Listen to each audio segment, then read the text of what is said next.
We begin this news hour in Mexico, which has just elected its first female president. Claudia Sheinbaum is projected to win the poll by a landslide. She's a former climate scientist and mayor of Mexico City. She's set to succeed her political mentor, the outgoing president, Manuel Lopez Obrador.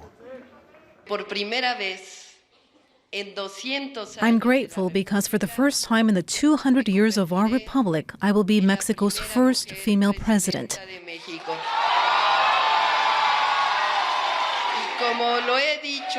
And as I've said before, I didn't arrive here on my own. All of us women came with me, with our heroines, our ancestors, our mothers, daughters, and granddaughters. I congratulate all Mexicans because today we showed that our country is a democratic one with peaceful elections. The supporters of the president-elect gathered in large numbers in the capital to celebrate Sheinbaum's landslide victory. Mexico's Electoral Institute says a rapid sample count projects she will win nearly 61% of the vote. She's beaten her presidential rival, Xochitl Galvez, by more than 30%.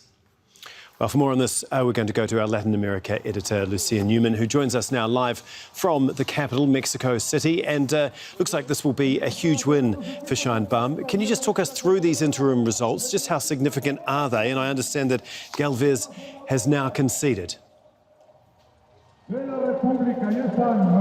Indeed, Xochitl Galvez did concede in a phone call specifically to Claudia Sheinbaum, who mentioned it when she came on stage for her victory speech. She said that she thanked Xochitl Galvez for congratulating her. So that was, we haven't actually seen her speak, but we know that she has conceded defeat. As for the results, they're extremely significant. They took a long, long time to come out, but they represent more than 74% of the total vote. They are impossible to, according to the Electoral Council, they are irrevocable. They are not. They cannot be, not that they can't be changed, but they really do represent a huge landslide victory for Claudia Sheinbaum. It's been recognized by everyone in the country so far. The final numbers aren't out yet. They will be by the morning, presumably. But this is absolutely, as you say, a landslide victory, much larger than anyone had expected, in fact. And it could be, in fact, the largest percentage of votes that any candidate has had in recent history in Mexico, including Lopez Obrador himself, an extremely popular president. But it appears that Claudia Sheinbaum has even beat him. And this is historic for another reason as well, being the first female elected as president. What message has she had for the females in Mexico? Well, as you just heard, she says that she's very, very proud and that she's not arriving at the presidency, or she will not be arriving at the presidency in October when she's sworn in alone, that she's bringing the women of the country with her. But more than that, she has vowed to change the system or to attack the faults in the system, particularly impunity, that allow for a very, very high percentage of femicides in this country, the highest percentage, in fact, of any other country in the Western Hemisphere in terms of the population of the country. It's also known to be a country where male chauvinism is very high, domestic violence against women. I could go on and on. She has promised to tackle that. How exactly she will do that, since it is a systemic problem, one that goes back not for decades, but perhaps for even hundreds of years, is yet to be seen. But there is a lot of optimism, certainly among the people who are here behind me, and they're waiting for Claudia Sheinbaum to arrive so she can address those who have been waiting here for hours and hours to celebrate her victory. Yeah, a momentous day there in Mexico. Can you just run us through some of the other issues that she is going to have to deal with now that she is president?